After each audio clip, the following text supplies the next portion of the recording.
بسم اللہ الرحمن الرحیم۔ السلام علیکم۔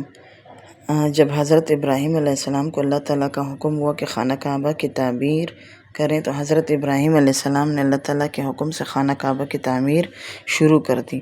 تعمیر کرتے کرتے جب خانہ کعبہ کی دیواریں حضرت ابراہیم علیہ السلام کے سر سے اونچی ہو گئی اور آپ کے لیے مزید پتھر لگانا مشکل ہو گیا تو اس وقت حضرت ابراہیم علیہ السلام کا ایک معجزہ ہوا جو ایک پتھر کی شکل میں تھا جس کو مقام ابراہیم کہا جاتا ہے۔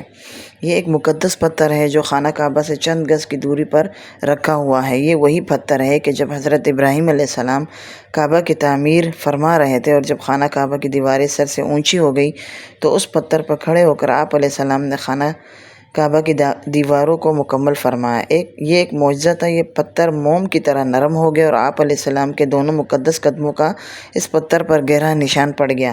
اس پتھر کا یہ بھی معجزہ ہے کہ جب حضرت ابراہیم علیہ السلام اس پر کھڑے ہو جاتے تو یہ پتھر خود ہوا میں اڑنے لگتا اور خانہ کعبہ کی دیواروں کی طرف ہو جاتا۔ اس طرح ابراہیم علیہ السلام آسانی کے ساتھ مزید پتھر لگاتے جاتے اور خانہ کعبہ کی تعمیر فرماتے جاتے تھے۔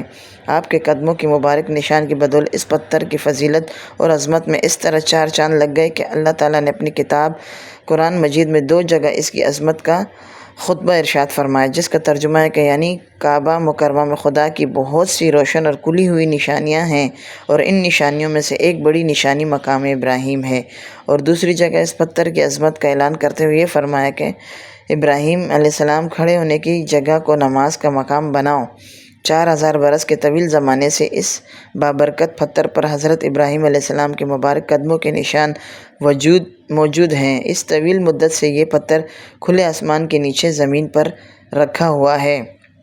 اس پر 4000 برساتیں گزر گئیں، ہزاروں طوفان کے جھونکے اس سے ٹکرائے، بارہا حرم کعبہ میں پہاڑی نالوں سے برسات میں سیلاب آیا۔